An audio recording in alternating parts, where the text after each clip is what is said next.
네, 증시 프리즘 이어가겠습니다. 증권부 문형민 기자 나왔습니다. 네, 개장 직후 1% 가까이 하락하던 코스피가 2,470선을 간신히 회복했습니다. 지금 하루 반등폭으로 보면 조금 큰 편인 것 같은데 오늘 상황 어땠습니까? 우선 어제에 이어 말씀하신 대로 상승 전환하면서 상승 마감에 성공했고요. 네. 오늘 코스피는 개인과 외국인 덕분에 살아남았다라고 평가할 수 있겠습니다. 우선 우리 증시가 오전에는 좀 큰 폭의 하락세를 보였는데요. 그 배경을 좀 살펴봤더니 네. 오늘 발표된 7월 산업활동 동향 때문이었던 것으로 확인이 됐습니다. 지난달 국내 생산과 소비, 투자 등 이 3대 지표가 모두 뒷걸음질 치는 등 경기 침체 우려가 계속해서 확산되고 있는데요. 산업생산지수는 0.1%, 소매 판매지수는 0.3%, 설비투자지수는 무려 3.2% 내렸습니다. 하지만 이 개인이 오전부터 순매수하며 지수의 상승을 견인했고요. 모두 469억 원 사들였습니다. 외국인 역시 2,087억 원 사들이면서 지수 상승에 힘을 보탰는데요. 오전에는 좀 외국인이 매도세로 일관하다가 네. 오후 12시를 좀 전후해서 매수로 방향을 바꿨습니다. 반면 기관은 어제와 마찬가지로 2,698억 원 순매도를 유지했습니다. 네, 오늘 오전까지만 해도 원달러 환율이 상승세를 보인 그런 상황이었는데 이런 상황에서도 외국인 자금이 유입됐다 이렇게 좀 볼 수 있는 건가요? 맞습니다. 그 오전에는 강달러가 좀 심각해지면서 1,350원 선까지 올라섰었는데요. 이에 따라 외국인의 좀 투자 자금 유출도 심했던 것이 사실입니다. 네. 하지만 오후 들어서 원달러 환율 역시 안정이 되고 또 외국인 투자 자금도 들어온 것을 확인할 수 있었습니다. 오늘 환율을 좀 정리를 해보면 오늘 환율은 전거래일보다 3.3원 오른 이 1,350원에 출발해서 장 초반 1,352.2원까지 치솟았는데요. 2008년 금융위기 여파가 남았던 2009년 4월 29일 1,357.5원 이후 최고치입니다. 하지만 아까 말했던 대로 이 오후 들어 하락세로 전환을 성공한 뒤에 결국에 1,337.6원에 장을 마쳤고요. 하지만 지금도 환율 수준이 꾸준히 높은 편이기 때문에 외국인 투자 자금 유출이 계속해서 우려됩니다. 환율이 치솟으면 통상 외국인 투자자는 증시에서 빠져나가기 마련인데요. 좀 이에 따라서 제가 좀 2000년 이후 이 증시 상황을 확인을 해봤더니 네. 환율 상승률이 3% 이상인 달에 코스피가 하락할 확률은 60%로 집계가 됐고요. 만약 이 상승률이 4% 이상이면 지수 하락 확률은 80%로 뛰었습니다. 또 5%가 넘을 경우에는 지수가 하락할 확률이 100%였습니다. 오늘 종가 기준 이달 원달러 환율 상승폭은 2.6%에 달했습니다. 네, 원달러 환율이 3%도 채 오르지 않았는데 이미 코스피가 많이 빠진 상황을 보면 상당히 조금 불안정해 보일 수밖에 없는 것 같습니다. 아무래도 시장에서는 달러만큼 정말 좋은 자산을 찾기 힘든 시기다라고 할 수밖에 없을 것 같은데 원달러 환율 상승 배경 아무래도 미국에 계속되고 있는 긴축에 대한 의지가 시장 심리에 반영되고 있다 이렇게 좀 해석해 볼 수 있는 거겠죠? 네, 맞습니다. 시장이 계속해서 주목했던 건 아무래도 최근에 열렸던 잭슨홀 미팅이었는데요. 네. 이제 여기에서 제롬 파월 미 연준 의장이 초강경 긴축 의지를 계속해서 확인시켜주면서 이 달러화 강세가 현재까지 이어지고 있습니다.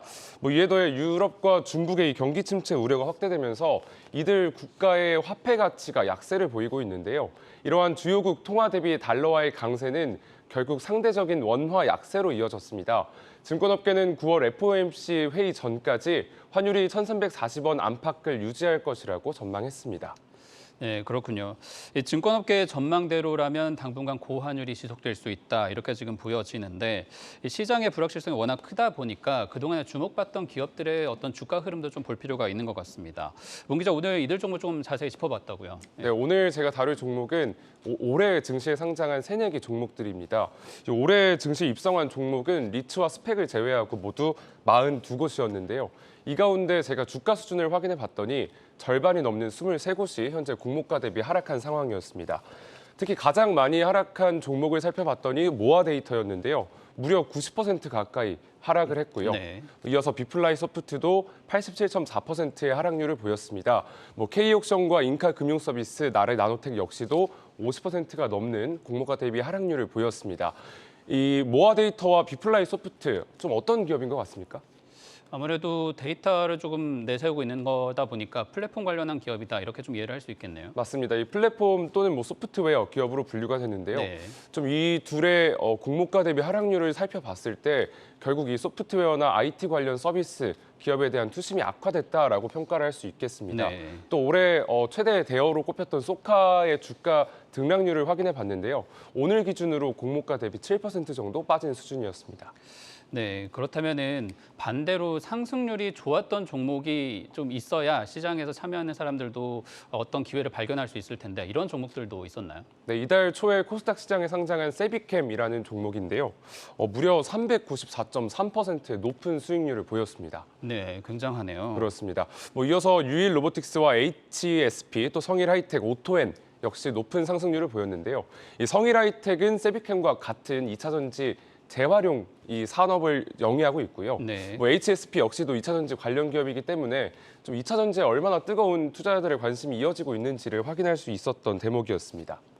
네, 배터리 소재가 워낙 비싸다 보니까 2차 전지를 재사용해서 여기에서 원재료를 추출할 수 있는 이 두 기업이 상당히 시장에 관심을 많이 받은 것 같습니다. 이들 기업 외에도 시장에서 조금 주목할 만한 종목이 지금 또 잡히고 있습니까? 아무래도 시장에서 가장 많이 언급하고 있는 건 컬리입니다. 네. 컬리 기업 가치 꾸준히 4조 원 정도로 지금 예상이 되고 있는데 하지만 최근에 좀 기업 공개 시장이 좋지 않은 상황이어서 2조 원 이하로 내려갈 수 있다라는 이런 전망이 나오고 있습니다. 이에 따라서 공모가 산정에 조금 부침이 있을 것으로 보이고요. 이 경쟁 기업인 오아시스 마켓도 다음 달 코스닥 상장 예비 심사를 청구할 예정입니다. 이르면 올해 말에서 내년 초에 증시에 대비할 것으로 보입니다. 이어 1세대 이커머스인 11번가는 지난 24일 IPO 대표 주관사로 한국투자증권과 골드만삭스를 선정하고 상장을 위한 준비에 들어갔습니다. 다만 증권업계에선 이커머스 기업들의 증시 입성을 두고 기업 공개 시장 위축도 문제지만 쿠팡 주가가 공모가에 비해 현재 반토막이 난 상황을 미뤄봤을 때 이커머스에 대한 투심이 악화된 상황이라고 진단을 했고요.